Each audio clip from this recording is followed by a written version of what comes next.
When one yells, the other should listen, because when two people yell, there is no communication, just noise and bad vibrations. Dale Carnegie.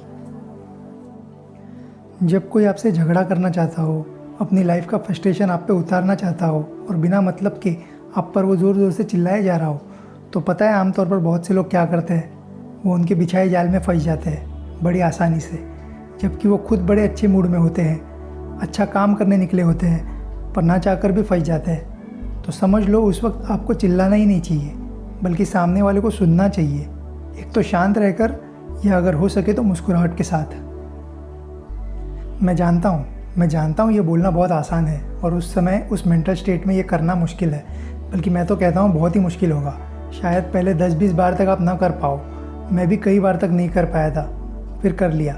अभी भी कभी कभी बहक जाता हूँ, पर औरों के मुकाबले जल्दी कंट्रोल कर लेता हूँ। और अगर आप हर बार जब भी आपको गुस्सा आए उसके तुरंत बाद अपने आप को अगर सोच समझ कर ऑब्जर्व करोगे तो आप खुद उसमें से हल निकाल लोगे।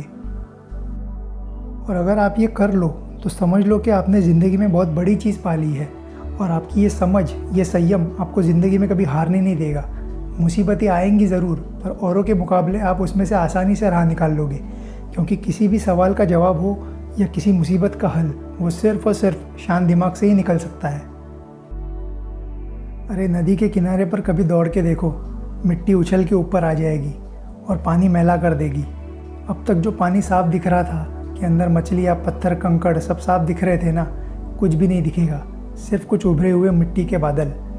पर इसके लिए कुछ करने की ज़रूरत नहीं होती, बस कुछ वक्त पानी को ऐसे ही अनछुआ छोड़ दो, अपने आप मिट्टी तह में नीचे बॉटम में बैठ जाएगी। बस अपने मन में भी कुछ यूँ ही होता है, गुस्से में आप कभी सीधा सोच ही नहीं सकते, ये तो 100% तय है।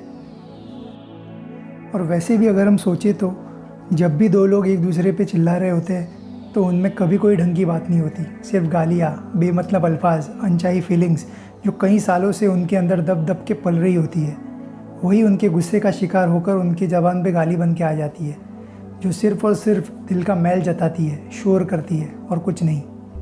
और ये बात आप सिर्फ तब समझ पाओगे जब उस वक्त आप उस झगड़े में इन्वॉल्व नहीं हो, शामिल नहीं हो, बल्कि कोई थर्ड पर्सन हो जो सिर्फ वो झगड़ा कुछ दूरी से देख रहा है।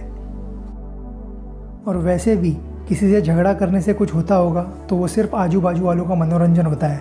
गुस्से से क्या मिलता है दोस्तों? पल भर की तसल्ली कि सामने वाला गलत है और हम सही, जो वाकई में झूठी होती है, एक हद तक कि हम खुद भी जानते हैं। तो अंत में हाथ आता है तो सिर्फ पछतावा और कुछ नहीं। ठंडे दिमाग से सोचो कि उससे क्या हासिल होगा, तो कोई भी पॉजिटिव आंसर नहीं मिलेगा। उससे दिल में सिर्फ नफ़रतें पैदा होंगी, जो आने वाले वक्त में सिर्फ दुख ही देंगी और आपको ज़िंदगी में भटका के रखेंगी, आपको आगे बढ़ने से रोकेंगी।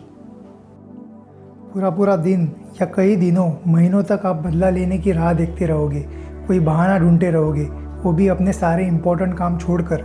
और वो काम जो आपको ज़िंदगी में नाम, पैसे या और कुछ नहीं तो सुकून तो देते ही होंगे, वो पल जो आपकी ज़िंदगी में शांति बनाए रखते हो, आप खुद अपने हाथों से उसमें नमक घोल देते हो, वो भी इतना कि खुद ही के गले से ना उतरे। तो ये सब जानकर भी क्यों हम अपने खुद ही के रास्ते के पत्थर बने। तो अब जब भी हमसे कोई झगड़ा करना चाहे या बिना वजह हम पर कोई चिल्लाए जाए, तो हम अब उसके मकसद से अनजान नहीं होंगे, क्योंकि अब हम जानते हैं कि वो चाहता क्या है। और एक बात याद रहे, अंत में सिर्फ एक ही जवाब इम्पॉर्टेंट होगा कि तू कौन है। ना झगड़े से, ना चिल्लाने से कुछ हासिल होगा, क्योंकि उत्तर मौन है। अगर आपको ये वीडियो पसंद आया हो तो एनालिसिस ज़रूर कीजिए। अब एनालिसिस क्या है ये नीचे कमेंट सेक्शन में लिखा है। तो फिर मिलते हैं अगले वीडियो में। Till then keep learning, keep improving.